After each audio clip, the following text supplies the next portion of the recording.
കടം കൊടുക്കുക. കടം കൊടുക്കുമ്പോൾ അതിൽ നേർക്കുനേരെ കൃത്യമായിട്ട് ആർക്കും ഒരു അഭിപ്രായ വ്യത്യാസമില്ലാത്ത സംഗതിയാണ്. 1 ലക്ഷം റുപ്യ ഞാൻ തരുന്നു, അടുത്ത 1-ാം തീയതി എനിക്ക് തിരിച്ചു വരുമ്പോൾ 1.25 തരണം, പലിശയാണ്. യാതൊരു അഭിപ്രായ വ്യത്യാസവും ആർക്കുമില്ല.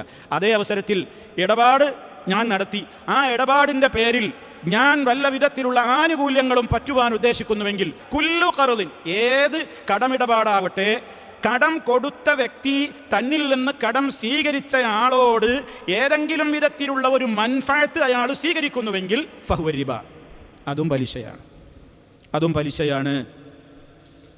അപ്പോൾ എനിക്കൊരു 5 ലക്ഷം റുപ്യ കടം കിട്ടണം. ഞങ്ങളോട് വന്ന് ചോദിച്ചു, നിങ്ങൾ അങ്ങനെ എനിക്ക് തരുമെന്ന് എനിക്ക് തോന്നണില്ല. അപ്പോൾ ഞാൻ പറഞ്ഞു, എൻ്റെ അടുത്തൊരു വണ്ടിയുണ്ട്, നിങ്ങളാണെങ്കിൽ 2 മാസത്തിന് ലീവിന് നാട്ടിൽ വന്നിക്കുക, നിങ്ങൾ ലീവിന് നാട്ടിൽ വന്നിക്കണം. അപ്പോൾ നിങ്ങൾക്കാണെങ്കിൽ ഇത് റെൻ്റേ കാർ എടുക്കുകയാണെങ്കിൽ നല്ലൊരു എമൗണ്ട് ആവും, അത് എനിക്കും അറിയാം, നിങ്ങൾക്കും അറിയാം. അപ്പോൾ ഞാൻ പറഞ്ഞു, നിങ്ങൾ 2 മാസങ്ങൾ തിരിച്ചു പോകുമ്പോൾ എൻ്റെ മോട്ടോർ ബൈക്ക് അല്ലെങ്കിൽ എൻ്റെ കാറ് അല്ലെങ്കിൽ എൻ്റെ ഇന്നോവ നിങ്ങൾ കുടുംബസമേതം അടിച്ച് പൊളിച്ചോളിന്ന്, അതിന് നിങ്ങൾ എനിക്ക് വാടകയൊന്നും തരണ്ട, നിങ്ങൾ എന്ത് ചെയ്താൽ മതി, ഒരു 5 ലക്ഷം റുപ്യ എനിക്ക് കടം തന്നാൽ മതി, പൈസ തിരിച്ചു വരുമ്പോൾ നിങ്ങൾ ഇന്നോവ വിട്ട് തന്നാൽ നിങ്ങൾ അതിൽ കയറി പോവുകയും ചെയ്യുമല്ലോ. ശുദ്ധമായ പലിശയാണ്, ശുദ്ധമായ പലിശ. ഈ ഇടപാട് എത്ര ആൾക്കാർ നടത്തുന്നുണ്ട്, എത്രയോ പേര് നടത്തുന്നുണ്ട്. എന്താ അതിനൊരു പ്രശ്നം?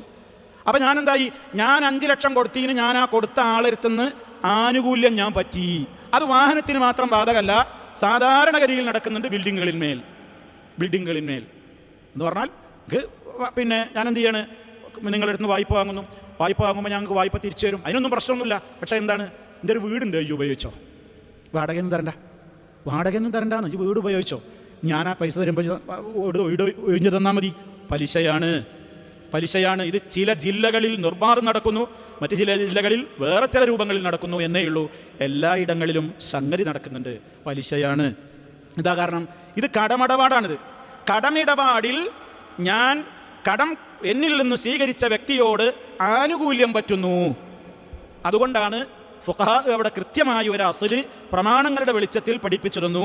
കുല്ലു ഖർദിൻ, ഏത് വായ്പയായാലും വായ്പ വാങ്ങിയ ആളോട് ആനുകൂല്യങ്ങൾ വല്ലതും കൊടുത്തവൻ പറ്റുന്നുവെങ്കിൽ ഫഹുവ റിബ, അത് പലിശയാണ്.